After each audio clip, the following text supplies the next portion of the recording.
Mike Manley, Pleasantville. Manley has been the centerpiece of the Pleasantville program for the past 3 seasons. As a senior, he took his game and his team to new heights. Back to Manley with 8 on the timer, pulls up for a 3 and drops it in. The playmaking point guard guided the Panthers to the first Section 1 championship since 2001, avenging a pair of heartbreaking regular season losses to rival Briarcliff by beating them in the title game.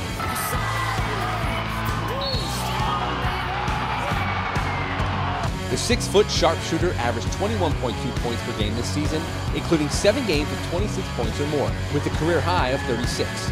He also chipped in 4.2 rebounds, 3.5 assists, and 2.3 steals per contest. His ability to drive to the basket or hit a step-back three-pointer made him one of the toughest players to guard in this section. I mean, Mike's just an unbelievable player. To me, he's the best player in Class B by far. Manley broke the 1,000-point plateau in a thrilling win over Somers to end the regular season. That game was just a warm-up of things to come. Manley was brilliant throughout the postseason. He started with a 27-point performance in the quarterfinals against Putnam Valley. Then, at the county center, he dropped 28 on 12 of 24 shooting in a semifinal win over Woodlands.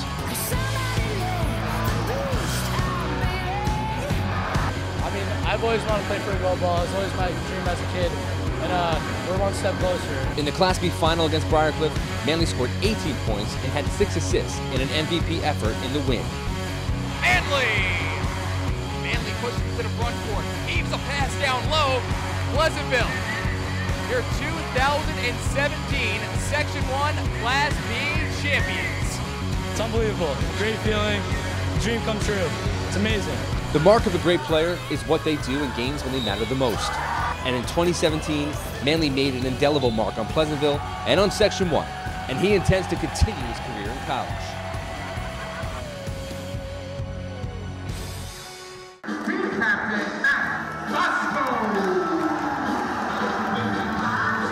Max Bosco, Scarsdale.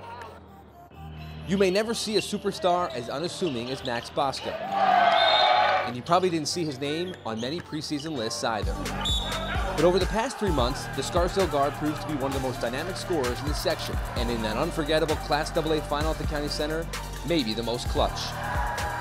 Maybe people should have been taking notice of Bosco when he scored 33 points in Scarsdale's season opener against South Bronx. From there, Bosco was off and running. He was the MVP of Scarsdale's championship run in the Adidas Holiday Slam in Florida in December, and he didn't cool off when he returned up north. 34 points against Nyack, 27 versus Harrison. Bosco averaged over 25 points per game as he and Nash Goldman guided the Raiders to an 18-win season and a number 3 seed in the Class AA playoffs. Bosco dropped 21 points in the opening round win over rival Mamaroneck and was instrumental in wins over Horace Greeley and Yorktown, helping to earn a berth in the Section 1 final where they were considered a huge underdog. These guys usually step up, so hopefully we keep it close. And step up, Bosco did. Mount Vernon maybe have won the game, but people may forever remember it as the Max Bosco game. Bosco pulls up from deep. Yes! Here's Bosco. Pulls up 3. Yes! Bosco has been the key. 28 tonight. Pull up. Good! Max Bosco! With his team trailing by 26 points early in the third quarter, Bosco scored 30 of his 35 points after halftime, carrying Scarsdale back and into overtime, where they eventually fell to the future state champs. I mean, we had to ask him at one point. We had to tell Meach to don't leave him because he was hitting every shot that he threw up, but he played great. I said before the game, make this game memorable. At halftime, we said, make this game memorable. That's what we did. Bosco may not catch your attention when he walks into the gym, but he sure will have you shaking your head when he exits. He leaves Scarsdale as a 1,000-point scorer and a first-team All-LHBCA selection.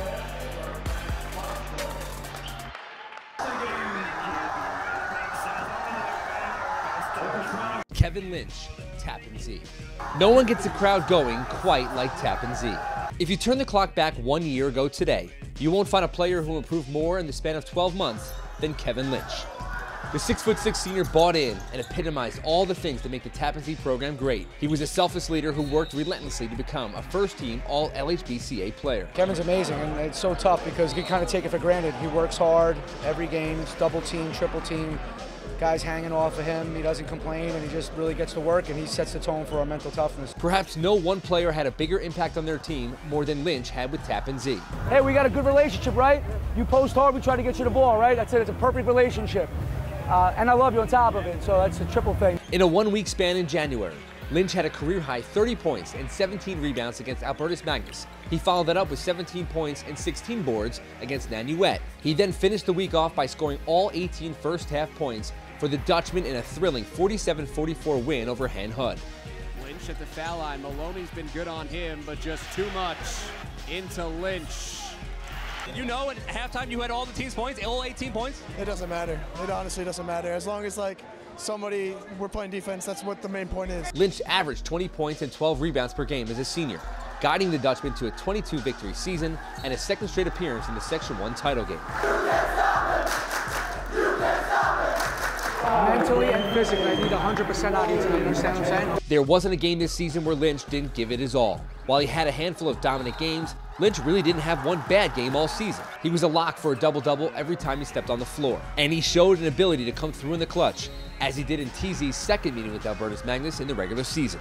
Kevin, you know, he's crazy. He's such a good player, so strong, and he gets our team so much better through practice. I just knew I had to score for my guys. That's all I had to do. I mean, they were bailing me out the whole game, scoring for me and everything. Lynch announced this weekend his plans to continue his career at nearby St. Thomas Aquinas. No good. Lynch taps it to himself to keep it alive, and in one motion puts it off glass and in. If the next 12 months are anything like the last 12, the best for Lynch is still yet to come.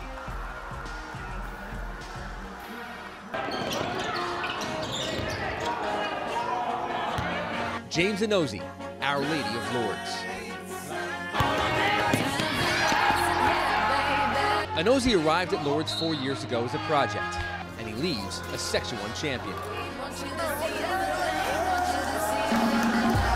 The powerful 6'6" center started 4 years for the Warriors, becoming the school's all-time leading scorer and rebounder, all while being doubled and triple-teamed his entire career.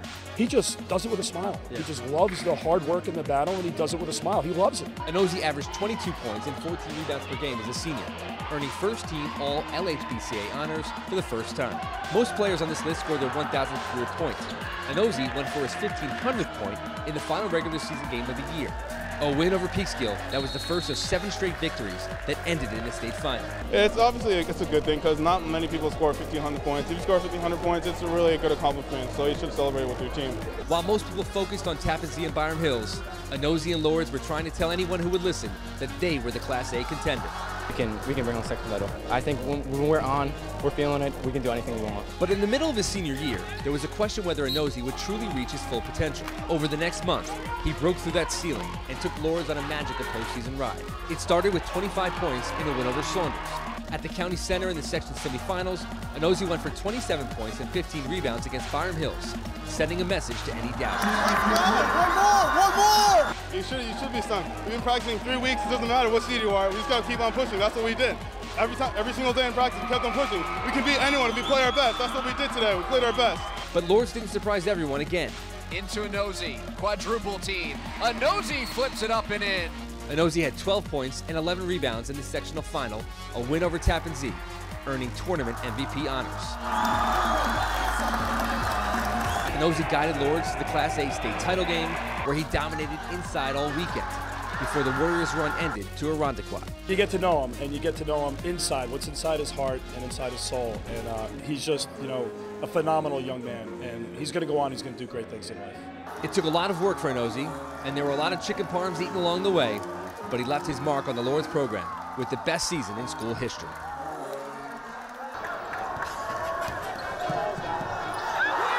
Greg Calixt, Mount Vernon. If you didn't have an answer inside for Greg Calixt this season, you weren't beating Mount Vernon.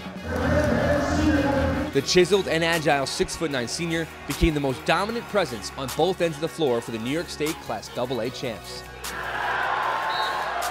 Calixt improved in every facet from last season, and when he got his hands above the rim, he could sure put on a show. Roberts drawing the D, and the dump to Calixt. His growth was never more evident than in Mount Vernon's 2 regular season wins over rival New Rochelle.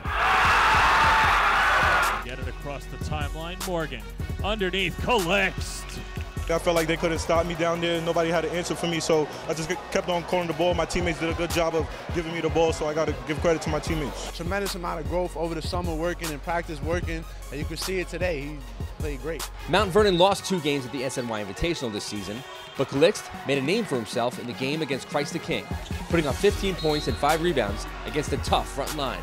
Calixt averaged 11 points and 7 rebounds per game for the Knights, and was a major factor on how they reclaimed the Section 1 championship. Backdoor Calixt for the lay-in.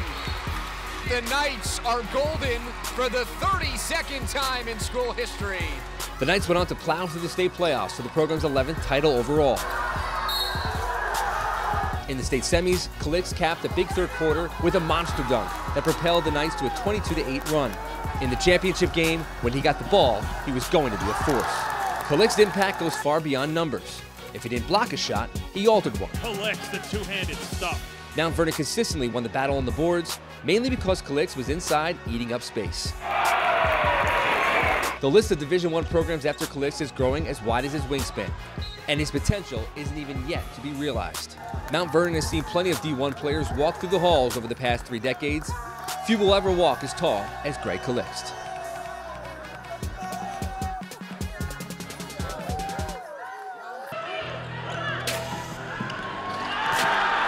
Mr. Basketball, Noah Morgan, Mount Vernon. The list of Mount Vernon greats is almost endless, and now you can add Noah Morgan's name to it. The 6'5" senior joins Mount Vernon and Section 1 royalty for being the latest Mr. Basketball honoree for the city. Throw the backdoor lob. Morgan. This leads up ahead. Monroe off the glass. Morgan again. Morgan captained the Knights to their first state title in 5 years, which is considered to be a drought by some, and claimed their 3rd gold ball in 4 seasons. The swingman was the Knights' most consistent player, acting as a stat-stuffing machine for the entire campaign. Morgan paced Mount Vernon in double-digit scoring all season, including a season-high 28 points against Wiley in February. He also piled up 8.1 rebounds and 4.5 assists per game this season. He's a steadying influence. In 9th grade, we put him on the team to help break the press against New Rochelle in the playoffs. He's our best player. He does what he's supposed to do.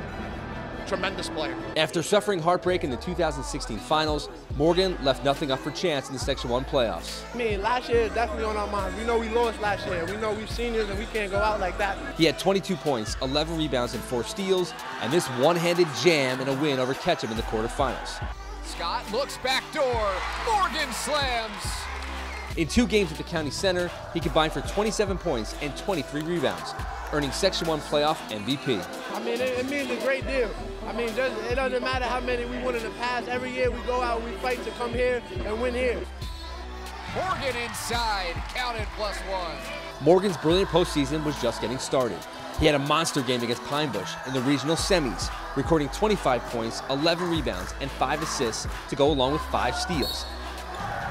In the regional final, he posted another double-double against Corning Painted Post. All Morgan did in the state Final Four was control both games from start to finish. 2 more double-doubles for Morgan, his 1,000th career point, and a state championship that accompanies every great player that the program has ever had. Past 4 years, I could go back to my 9th grade year and say, like, every year we did not accomplish what we really wanted to accomplish. This year, I could say we accomplished what we wanted to accomplish. Morgan has garnered plenty of Division I attention, but with the Federation tournament still coming up, he's not done writing his legacy at Mount Vernon.